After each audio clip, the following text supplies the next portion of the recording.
Sleepy Sheepy here. Today we're going to be looking at a Rune Level 30 Honest Invader build. So this is going to be focusing mostly on not being all twinked out at this level.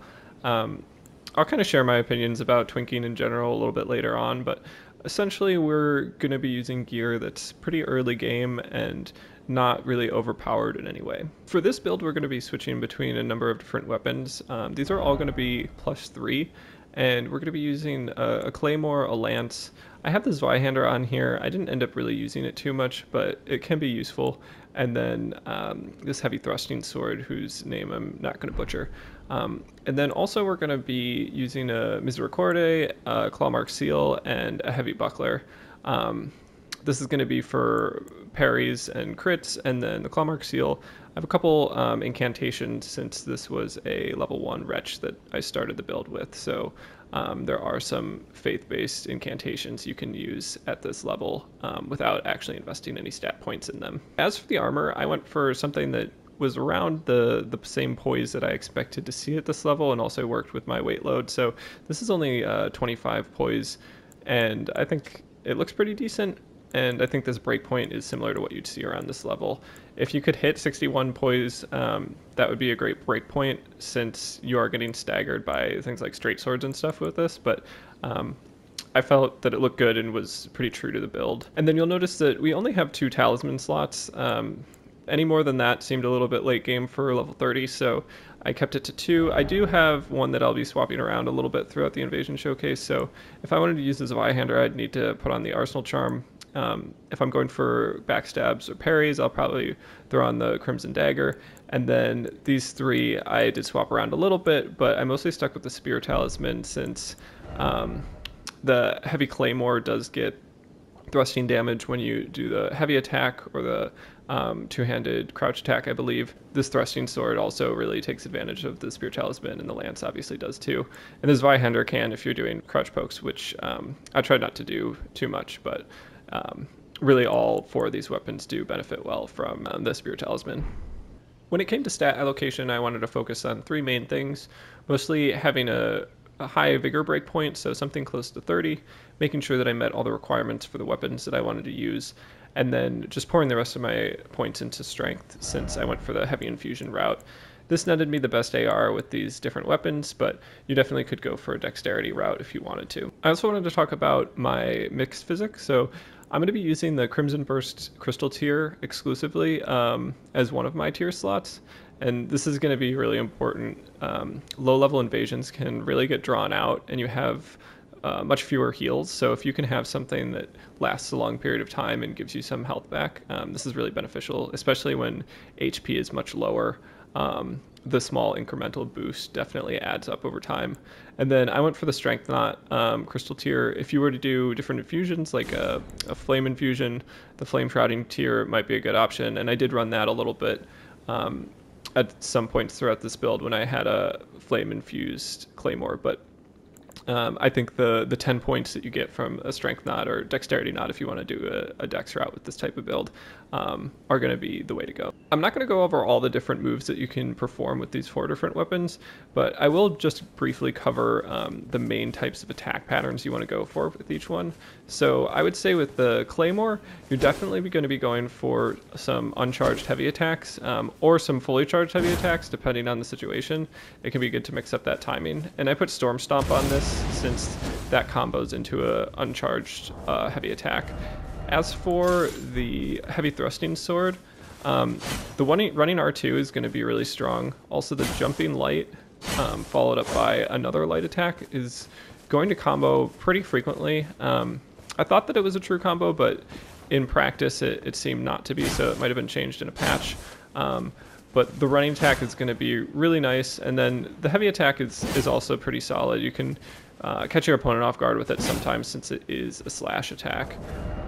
As for the Lance, I would say this is going to be nice if you're dealing with somebody with a straight sword, because you're going to get poise broken by every attack. Having something with a little bit of range is going to be really beneficial. So I like the jumping light attack quite a bit, and then if they're rolling away or something, I'll usually go for a charged or a running heavy. This is solid because it does have 3 hitbox throughout the duration, so you might hit for the first, they'll roll for the second, and then you'll roll catch them on the third. Typically they're not expecting all 3 unless they're familiar with the attack. And then the Zweihander, you will need to put on the Arsenal Charm for this build, just with the weight load, and Crouch Poke is obviously going to be very strong. And then I actually really like the charged heavy with this, especially if people are expecting the Crouch Poke, or if you want to go from a charged heavy from a crouching position. It's a good way to catch people off guard. This one I put Quick Step on, which is a good option. I should also mention that I put Spinning Slash on the Lance, which has a lot of range and like a 360 attack, which is good if you're being attacked by multiple opponents. And then with the Heavy Thrusting Sword, I use Glintstone Pebble. This is mostly just because I pull this out during chase downs, and having a ranged attack can be really beneficial. That pretty much covers everything I wanted to go over regarding this build, so let's go ahead and jump into the invasions. So this first invasion I felt like was pretty indicative of how a lot of these invasions went, where it might be a Phantom that has weapons that are a little bit stronger than what you're using, an HP pool that's definitely bigger than yours, and you're just mostly trying to negotiate the chip damage that you might get from the host, as the Phantom does pretty high damage attacks. So here you can see that like the fraction of health that I lose from a single mistake is pretty massive compared to the amount of damage I can do with a successful attack. So you'll see me landing some heavy attacks, some backstabs on this Phantom, and they're not really doing too much. You'll see maybe, you know, close to an eighth of their health go down from a charged attack, and it's just not doing that much, whereas you know, the Ash of War from the host or something can remove about half my health. So this build was definitely a challenge to use. I'm not sure I would necessarily recommend it for a lot of situations, because the way that these levels work out is that you have people who are maybe new to the game and not very good at PvP, so they're not going to be much of a challenge, and your build is going to be optimized for PvP even if it's not a Twink, and you're not going to find much of a challenge from facing those opponents. Or you'll have people that are used to PvP, and there's kind of a vicious cycle that goes on with twinking and overleveled Phantoms, where I think overleveled Phantoms existing definitely encouraged you know, seasoned players to twink, because you don't really feel like you have much of a chance otherwise. And then you also have twinks who encourage hosts to summon overlevel Phantoms. So I think this cycle is definitely an issue with this certain range level of invasions, but there is also some benefits to this. I would say I've had some of the most like drawn out and interesting invasions from just like a pure mechanical perspective that you don't really get at higher level invasions. So if you do find yourself in a 3v1 where everybody has similar damage output and similar builds, then I would say it feels pretty good, because the damage everybody is doing scales appropriately, and honestly it's just it's like Elden Ring with the damage turned down, which I think is a change that a lot of people would like to see, and a reason that people like Dark Souls 3 too so much was just because the scaling was so even. So I would say it's rare, but when you do get them, this is a really rewarding way to play. As for this invasion that's going on right now, it's a pretty good example of something you might also face. So there's a hunter that gets summoned, there's a Phantom that's got kind of an unoptimized build, but what's happening is the Phantom, or the hunter, will clearly one-shot me. They have dual Navakivas, and they're in a veteran set with a white mask, so they'll probably bleed me in a single shot, and instead of attacking me, they're just healing these Phantoms. So I think that's an interesting way to play as a hunter, but also makes my job nearly impossible in this invasion. So you can see that they're really just spamming the group heal, and I'm doing consistent damage against the Phantom, but it's not enough.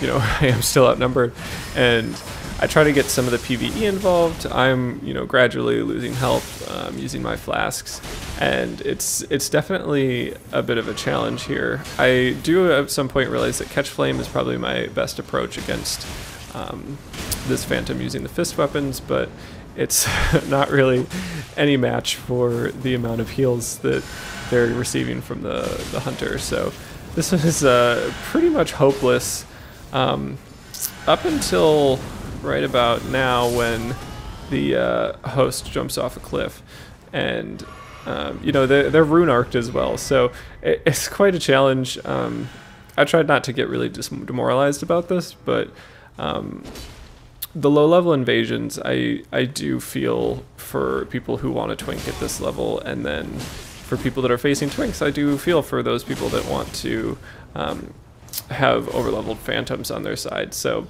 it's pretty rough, but I did have fun. Speaking of which, this next invasion was a good example of low level invasions that are pretty balanced and fair when it comes to damage output. I believe that this Phantom was a similar level of the host, and they were both kind of negotiating PvE, and me as an invader, kind of the way you'd hope to invade at this level. I would say that this is pretty different than mid to high level invasions, where it's a battle of chip damage. It's not so much a battle of well-timed burst damage. So I definitely enjoyed that. I tried to employ weapon swapping a little bit more in invasions like this, since that's a skill I'm trying to work on, and it can be useful for chase downs. This next invasion was probably one of my favorites of the invasions that I had throughout this build showcase. So this was a 3v1 where everybody was pretty evenly matched in terms of how much health they had, what their damage output was, and it felt like everybody was similarly leveled to me. So despite being in kind of a late area in Caelid, it still felt just balanced in a way that a lot of other invasions don't feel, and especially when you have two Phantoms, oftentimes at least one's overleveled. So this one really felt good.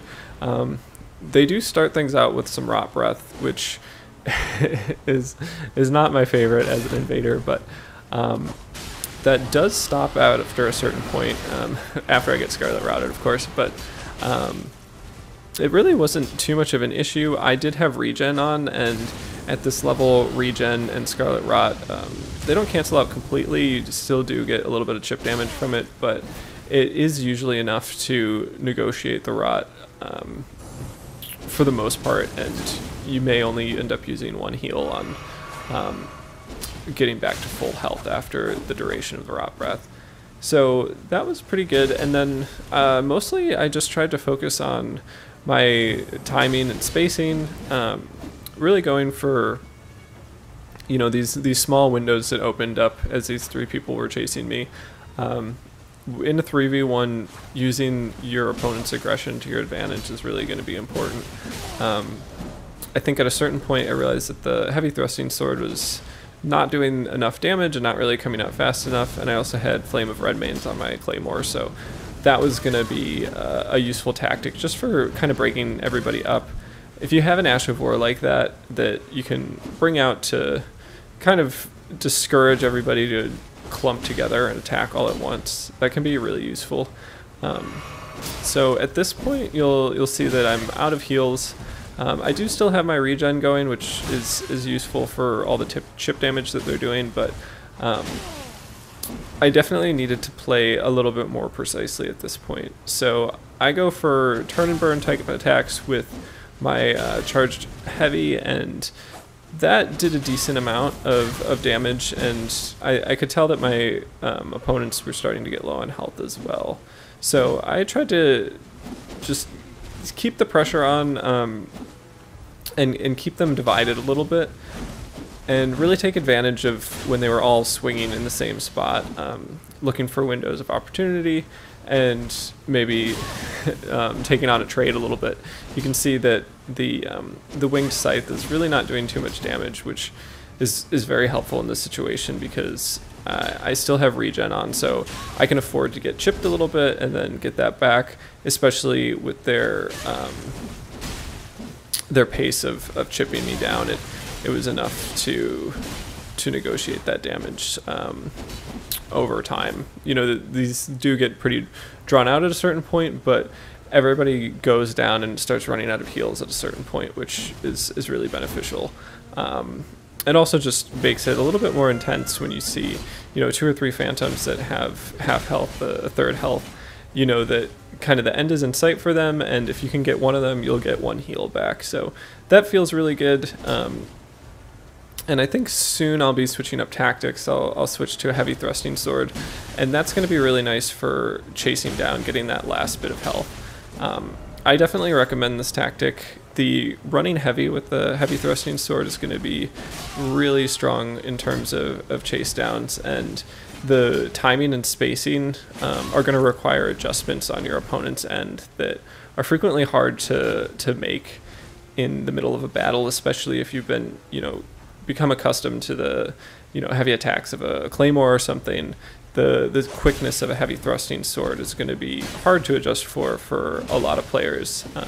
I know myself that I've had issues with that. So I do finally get one of them, and now I'm just kind of waiting for that next heal to come my way. And I also see that this last phantom is just doesn't have too much health left, so it really felt like killing that that first phantom was going to be my ticket to success. And then this next phantom goes down as the host starts retreating. So the next part of this is really just a chase down, but that one just felt really good. You know, being so low health for so long and somehow just pulling out a win against that one phantom and bringing up my health a little bit. Yeah, so that's like really where I think the joy of low-level invasions can come from, especially with a build like this where, you know, you're not too overpowered, you're chipping them, they're chipping you, and it's really just a match of skill and spacing, and it's, I don't know, I said it earlier, but it kind of feels like Dark Souls 3, but with the variety of Elden Ring. This next one is going to be a slight departure from the well-balanced invasion that we just saw. This is 2 players with Moonveil sitting on top of this giant rock in the lakes region, and I do have a co-invader, so they are Taunter's Tonguing, which makes this a little bit more possible, but Moonveil, especially at this level, is something to definitely be feared. My co-invader does kind of Leroy Jenkins it and just starts running in at a certain point as I'm trying to wear down their FP. But I do respect that approach, and I'm able to isolate this host and pretty much just go after them really aggressively with my heavy thrusting sword. I'm thinking that if I give them any space at all, they're going to start moonveiling me, so I try to avoid doing that, and then we also get the phantom as well. So that ends up being a nice win, and something that doesn't frequently happen when you do get 2 Moonveil attacks from a phantom and a host at this level. Up next we have a invasion that's a little bit of ladder tomfoolery.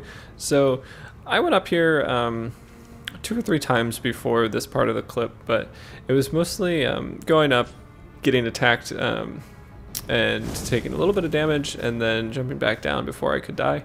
So I needed to switch up my tactics a little bit, and this happened one more time where I just got attacked. So I was kind of hoping that I could bait them to swinging themselves off the edge of the ladder, but it didn't work. But I did feel like I kind of lulled them into a sense where I would just play around at the top of the ladder a little bit. So this time I just went straight up, went into the corner and tried to dodge some of their attacks, and then pulled out Catch Flame, which just comes out really, really quickly, and just kept going at it. That was enough to get the W and take both of them down. So I definitely recommend adjusting your playstyle and strategy if you're going to be doing a bit of a ladder fight. This next invasion is really going to focus on being aware of your surroundings. I'm facing some later level geared phantom. They've got the Godskin Peeler as well as the White Mask, and I know that they also have Black Flame Tornado, so I'm trying to keep my distance a little bit, chip them if I can, and also get them to follow me out of this kind of narrow hallway area and up towards this more open area where there are some birds, as well as some barrels, you'll notice. Eventually I am able to get Flame of Redmanes out and blow up the host, so that felt good. The Phantom was a little bit trickier, but I felt that without the host's pressure, I probably would have gotten a W over them. I'm going to go ahead and let the rest of these invasions just kind of speak for themselves, but I will just kind of summarize how I feel about invading at this level. I think there's really a unique mix of really frustrating invasions where you know that you kind of have no chance, especially if a blue gets summoned, which typically is even higher of a level range than just a Phantom invasion. And then you also have just really enjoyable mechanical PvP where you get to face your opponents and really see who has a deeper understanding of spacing and timing and kind of the mechanics of their weapons. So there's a depth at this level that you don't really get higher up with all the burst damage, but then there's also a major drawback that you get of just some invasions feeling totally hopeless. So I don't know. I don't know if I'll be invading too much at this level just on my own. If people like it for the content, then I'm definitely happy to do it a little bit more. But I couldn't really in good conscience Twink against new players, and I also wanted it to be more evenly matched when I was playing people that were similarly leveled to myself. But it really can be frustrating to play against overleveled Phantoms and deal with late game gear and burst damage that you just can't match with your level and setup. So I don't know, I think there's something that From Software really got right with a lot of aspects of this game, but the mechanical depth that you get from lower levels, and then you also get PvE being a factor. It kind of gets trivialized at higher level invasions, and really having a nice long drawn out invasion similar to Dark Souls 3, it feels good in this game. So when you get to do that, I don't know, it's just a lot of fun, and I would say low level invading is a real mixed bag.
If you made it this far, I just wanted to say thanks so much for watching. I really appreciate everybody's support, liking and subscribing, watch time. It all really adds up to help the channel. And if you have any suggestions about where you'd like to see this channel go or different things you'd like for me to showcase, definitely let me know. I'm always up to change how I structure my videos or, the direction that this PvP content is going in. Yeah, so thank you.